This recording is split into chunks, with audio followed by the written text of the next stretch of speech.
नाग पंचमी और नाग। श्रवण मास में पंचमी के दिन नाग पंचमी का त्योहार आता है। इस दिन नागों की पूजा होती है। उसे गरुड़ पंचमी भी कहते हैं। इस त्योहार वाले दिन खेतों में हल चलाना, सब्जी काटना आदि कार्य नहीं किए जाते। इसके पीछे एक कथा है। कहते हैं कि बहुत वर्षों पूर्व किसी गांव में एक किसान रहता था। नाग पंचमी के दिन वह खेत में हल जोतने गया। कुछ देर काम करने के पश्चात वह आराम करने बैठ गया। उसका 8 वर्षीय पुत्र भी वहीं पर आ पहुंचा। दोनों पिता पुत्र बातें करने लगे। किसान ने हल उठाया और काम करने लगा। पुत्र की मीठी और तोतली बातों में वह इस कदर खो गया कि उसे सांप की बामी भी दिखाई नहीं दी। उसकी लापरवाही के कारण सांप के छोटे छोटे बच्चे हल की नोक से कुचले गए। थोड़ी देर बाद सांप वापस आया तो वह अपने मरे हुए बच्चों को देख फुफकारने लगा। पास ही हल पड़ा था। हल की नोक पर लगे खून के कारण उसने हत्यारे को पहचान लिया। किसान और उसका पुत्र सांप के काटने से मारे गए।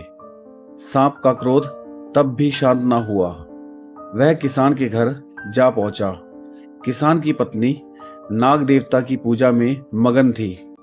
सांप ने सोचा कि पूजा समाप्त होने पर ही वह उसे काटेगा। पास ही पूजा की भोग सामग्री पड़ी थी। भूखे सांप ने वह सारा दूध पी लिया। किसान की पत्नी ने पूजा के बाद आंखें खोली तो साक्षात सांप को सामने देखकर प्रणाम किया। अब सांप उसे कैसे काटता? उसने साफ शब्दों में बता दिया कि वह क्रोध में अंधा होकर उसके पति और बच्चों को जान से मार आया है। किसान की पत्नी रो रो कर क्षमा याचना करने लगी। सांप ने मन ही मन सोचा, मेरे बच्चे तो किसान द्वारा गलती से मारे गए हैं, किंतु मैं तो जानबूझकर उन दोनों को मारने का पाप कर आया हूं।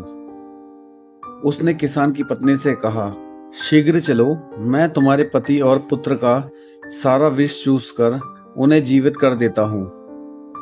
किसान की पत्नी उसके साथ खेत की ओर भागी। सांप ने दोनों मृत शरीरों से सारा विष चूस लिया। कुछ देर में किसान और उसका पुत्र आंखें मलते हुए उठ बैठे। सबने मिलकर सांप को नमस्कार किया और सांप ओझल हो गया। बस तभी से यह प्रथा चली आ रही है। बच्चों, ये लोक कथा हमें संदेश देती है कि जो भी काम करो पूरा ध्यान लगाकर करो। जरा सी लापरवाही भी बड़ी दुर्घटना का कारण बन सकती है।